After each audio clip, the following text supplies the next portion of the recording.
Hmm.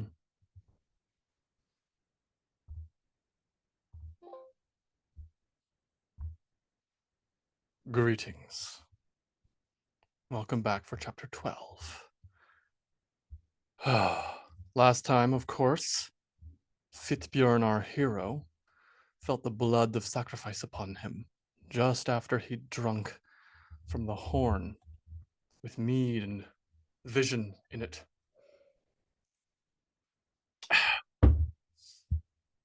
And so that is where this chapter carries from, starts at. Chapter 12. Within the vision without. Fitbjorn, the black hair raider, knelt in the shallow water of a dark place.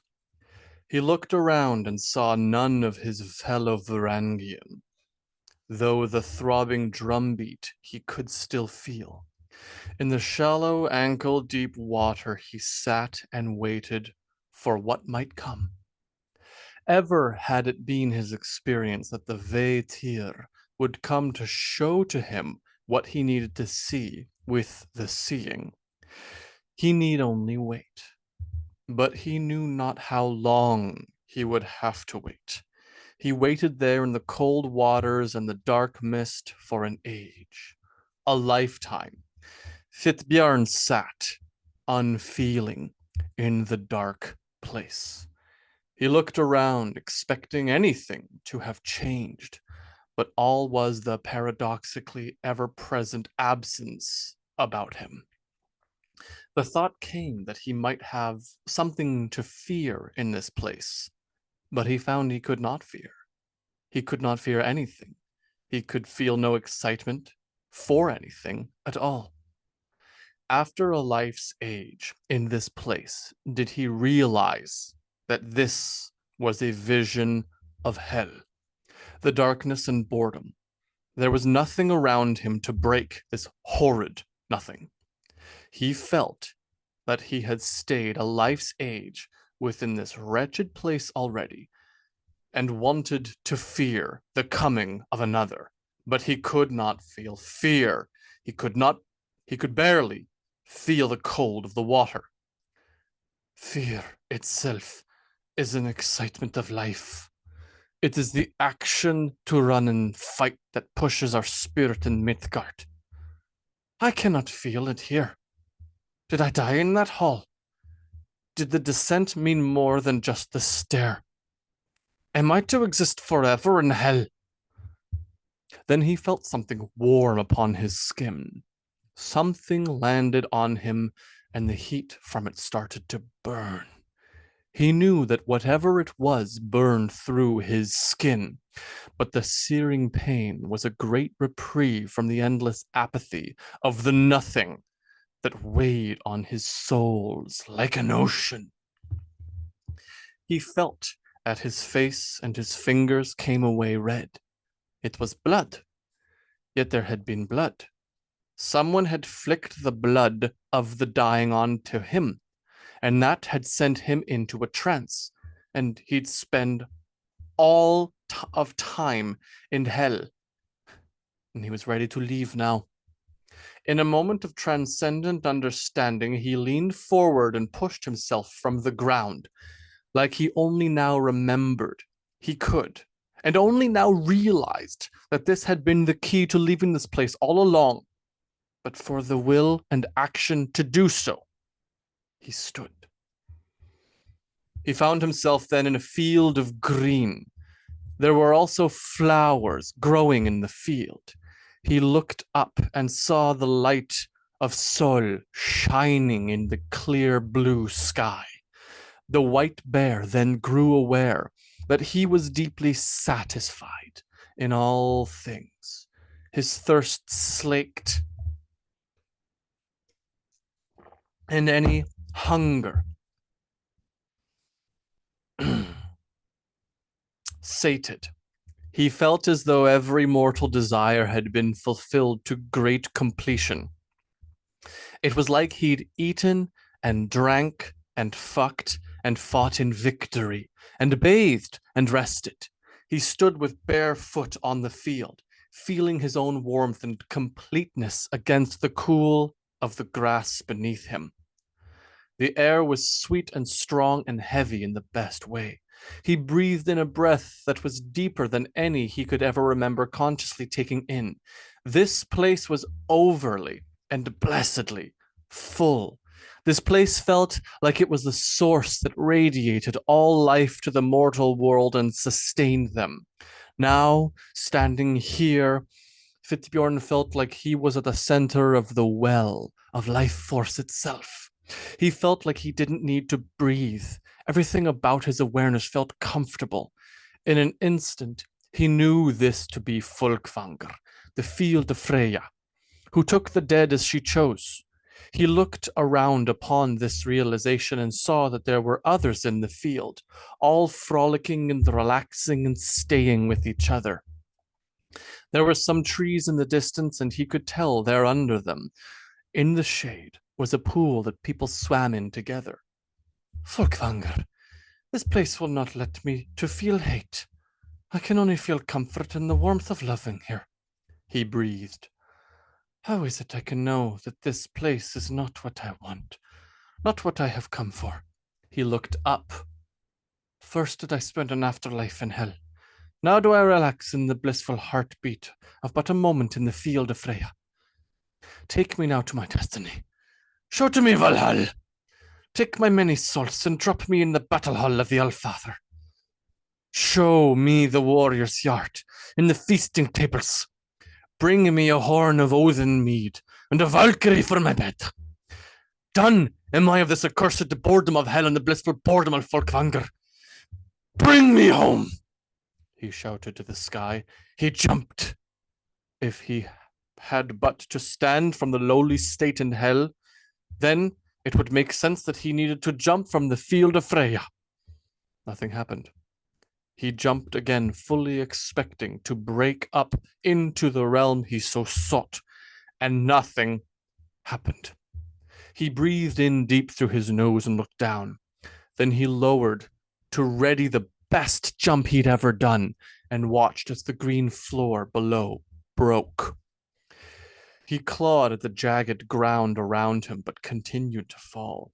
The hole above him shrank away as he fell through the darkness. Not at all could he tell where the bottom was or when he'd hit. In the midst of the wild tumult of the fall, Fittbjorn did not even notice that he had landed and stood now in a large, dark cavern. He looked around, breathing hard. There was but one source of light. A glowing, warm source burned orange-yellow near him. For a moment, he thought he should just laugh. The absurdity of this place was amazing. The hole in the floor was wide, and from it the light swelled. It pervaded everything around it, but it took long for his eyes to adjust. When finally his eyes did adjust to the light, he realized that it cast its glow everywhere and to everything. He looked up and saw that the light must pierce all the way to the top of the branches. Such a strong man you are, said a seductive feminine voice. He looked down from where he started and realized that a woman was standing by the well in the floor. You have come to the place of birth. This, he looked down, realizing what the well light was.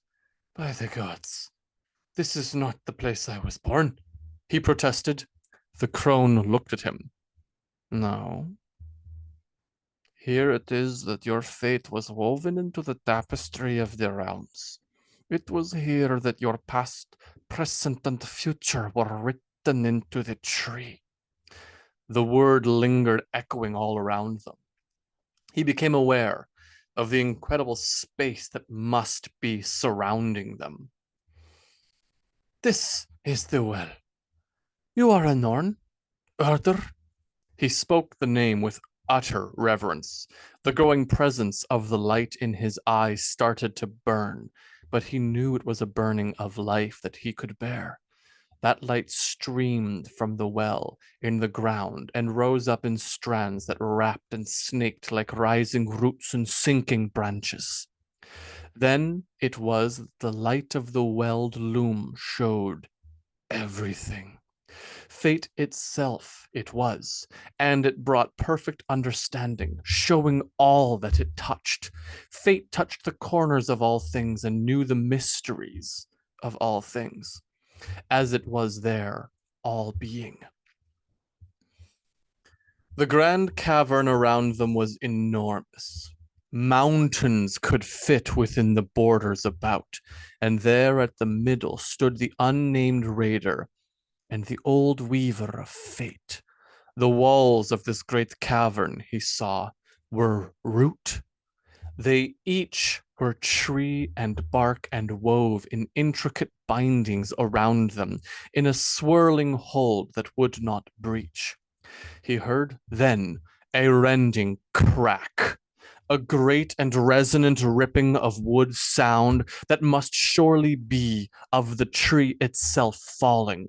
Here, under the enormity of Yggdrasil, he heard a noise that he would only be able to call the destruction of the tree, but there was no shaking about him. The ground shifted not. The source of the sound was above him, and he looked through the light to find what had made so horrid a shriek in the cosmos, and saw that one of the tendrils was not a root as he had thought. There, coiling around the among the realm, holding under the branches of Yggdrasil, was the body of a serpent, so impossibly large he could not see it all at once. He could never contain it all in thought.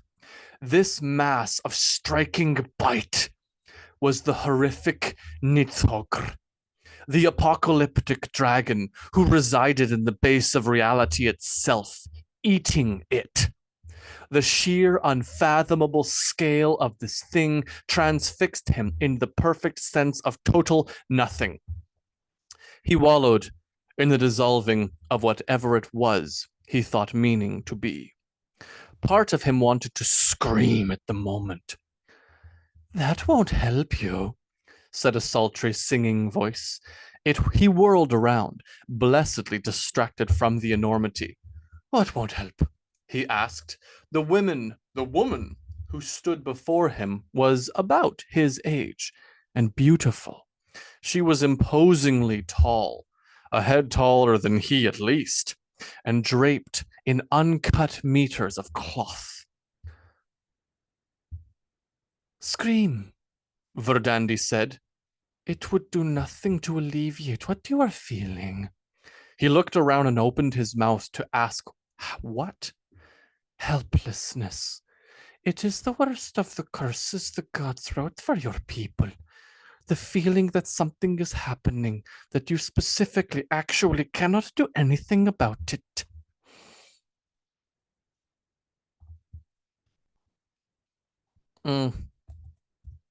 "That is truly horrible. It is what grips you now in a way you have never felt." She turned to look at where the root touched the dark earth floor they stood on. "If you ran for 9 by 9 days, you would not reach that part of the tree. You are but nothing." Fitbjorn looked all the way to where she indicated and saw still the orbital movements of the worm. "Then why?" he asked, knowing he was helpless. "Because we do not matter. Our weavings make the world. That is why we make a fate for the each of you. Perhaps you are unimportant, but together you are all. The fate of the world is decided by the gods around, but you are used as their instruments. Does the whetstone see the battle? Does the nail see the longhouse?" He thought another question in despair. "Because," said a girl's voice. He turned and saw a girl that could not be older than 18 with a shield in her hand. "Because the whetstone feels the blade scrape and no joy, but you do. The nail feels only the hammer beating and does not love, as you can. Meaning to the tree is in the hands of the gods, but that will not say to you what you have to do. Meaning, on a grand scale, is not the only thing that amounts to a goal. Be not so grand in your pride-forsaken warrior. Skuld smiled. Though you won't. I know you won't. Your pride is great, and yet your fate, it is to forsake even this. Your past has died. You cannot deny it. Escaped it, and are not that man, Urdr said. Your future has all the power of the words, and always has, Skuld said. But now is whatever decision you make for it. What is set is set. What is to come is vapor. Now is the dance of eternity that is every instant. He realized that Verdandi meant what Verdandi meant then. There could be no change to the past, only change to the present. There was no path to the future, but for the present. Now is the only thing that is happening. This is the only moment. He looked down and saw his hands before him, raised from where they were a moment before and to where they could never return. The past was gone and unreclaimable. Now is the only place I have power, he said to himself. If your axe is too short, you can add length to it by taking steps forward, said Skuld. He'd heard this before, but now did it mean so much more. Power, aggression, progress, violence. Steps forward. He drew his axe and held it in front of him. Never something you have struggled with, said Urd. Ever has it been your path to go on, to lengthen your axe by taking the step. Her long fingers weaving the strands of light rising from the well. She looked not up from her work. Ever it is, and ever it shall be. The two others joined with the crone, and at the well, and they continued the endless work to weave together at the well. Then did Urdr, Verdandi, and Skuld speak together, none looking at him. Yours the fate was made with luck, chosen for you by the gods. What? I thought my fate was meaningless. The despair of reality must never be allowed to consume you. The dragon will ever be there. The power to fight it is in the only thing that will keep you alive. He breathed hard at the various states he had been guided through. Do the virtues truly please the gods? They please you. I am not a god. I cannot know what God knows. And they cannot feel what you feel. They exist as gods and rely on mortals for expression of the virtues. What is the best virtue? He asked, hopeful. Celebration. He looked upon them, confused. That isn't a virtue, he said. Generosity, fidelity, fighting, feasting, and fucking. Those are the things that please the gods. He shouted. Each those done without the joy in the Huger mean nothing. Celebrate in all things. That is where the gods take their delight in the meaning of human fate. He remembered the ceremony he was a part of, the taking on of joys those in Helheimer could not partake in. Who are more cursed than the gods? Every sacrifice made, every bloat and poured sip out, each invocation, the beating of each drum, and the chant for power asked for from the Allfather and Thor and Freya and Tyr and Loki meant something to him now. By the what power we creatures have. A life lived in celebration. A burning light to warm the immaterial. They who live not, but live through us. We who choose the hamra of animals for their power, but it is they who take on the hamra of us for our life. He looked up at the spire of light that wrapped through the tree. We who were made for the sake of living. Living! Our highest good. Celebration, our highest living. He was overcome then with the joy of the spirit, the lightness of Huger. He felt love and power radiating. He felt like he could fight an entire country, eat a whole feasting table, drink a mead hall, fuck 9 women to satisfaction.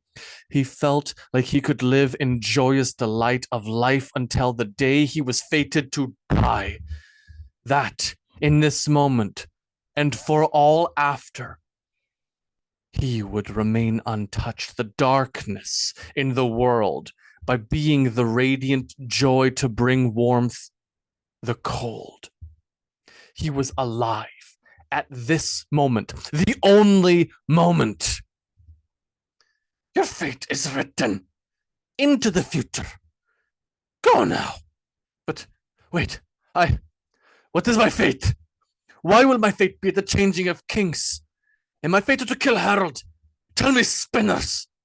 Why have the gods made better my luck for me? Why am I so worthy?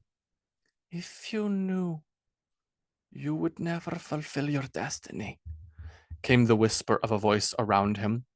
He whirled about and looked to see behind, but only saw the great expanse to the wall of the root. When he looked back, the Norns were gone, and the worm was not there. He couldn't even see any more the Nithhugger. In fact, he realized that he was now in a different place. Stay! Tell me!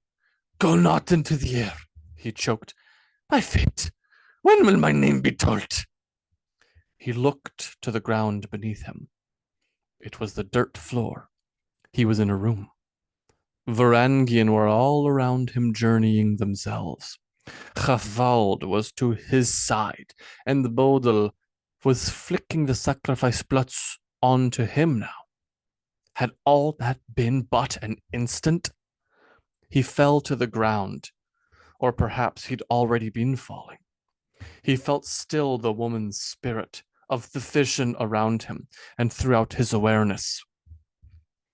Come to the understanding as you will, Bodil said as she sprayed the blood onto another.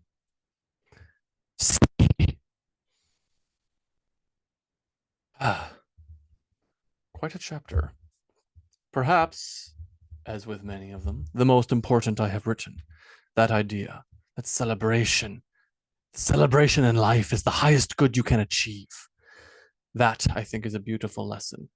And anyone who has followed my channel for a long time, sporadic and inconsistent as my uploads may be, will know that that is a deeply important thing. And you might have noticed how excited I got when I read, if your axe is too short, you can add length to it by taking steps forward. And did this. Because this, written in rune, that is what it says here. If your axe is too short, you can always add length to it by taking steps forward, moving forward. Right now, this is the only instant, but your ability, your action to take steps forward. Be the axe. Reach out and hew at your enemy, the enemies of boredom and weakness in this world. Cut them down and keep moving, ever. And celebrate in life. Celebrate your life, because your life, it should be made worthy of celebration. For that is the finest way the gods live through us. That is the finest way. You live your own life.